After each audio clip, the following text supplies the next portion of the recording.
Okay, well, that was the HF radio.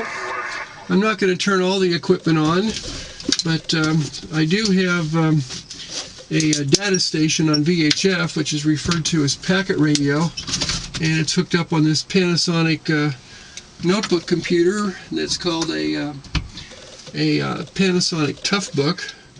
And I'm going to boot this up because I want to check for messages. Anyway, let me grab the camera. Excuse you getting a bit carsick here.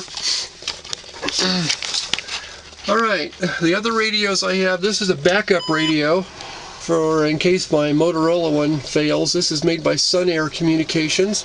This covers from 1.6 to 30 megahertz. That's 125 watts PEP. So it just duplicates most of the features of this other Motorola radio that's down here, and that's my favorite one. The little switch here in this box, this is a continuous duty ventilation kit that has two blowers. They're a bit noisy, but if I'm running data communications, I turn the blowers on to keep the radio cool. Up here is a modem that's used for radio. So you'll see this thing, it's made by a company called Cantronics, and it's called a Cantronics All Mode, or it's also referred to as a CAM. And you'll see a blinky light on the right hand side right there. That tells me that someone's connected to my truck here and left me a message via a 2-meter packet, which is on a frequency of 145.05 megahertz. And the flashing light on this side is just simply because it's seeing audio from this radio right now, which is on a voice channel. And you'll see when people talk, this little indicator here jumping around. Okay, folks, we do have traffic. But I'm not using data on HF at the moment, so the modem's just listening to whatever happens to be coming out of the radio. So over here, let's see if I can get the glare. Let's see, I'll boot this up, and I'll come back to this computer a bit later.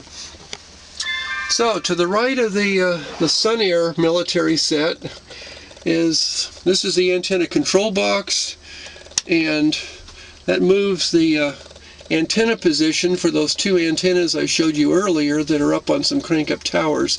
Above this is a box with two toggle switches that are ganged together, and this simply switches between the left-hand tower and the right-hand tower. So this goes back and forth, so I can actually adjust the position of the two antennas. So the VHF right now is set at a heading of 180 degrees, and I've calibrated the equipment, so this is the actual true bearing that the antennas are pointed. That one's at 180 degrees, which is directly south. And I guess I should turn on the rotator, huh?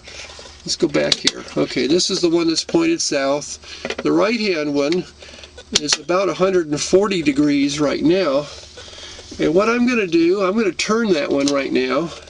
And that antenna is on the 6-meter amateur band. You can hear the motors. I'm actually going to spin that around so it's at a bearing of 251 degrees. And what it will be pointed to when it gets to 251 will be Hawaii.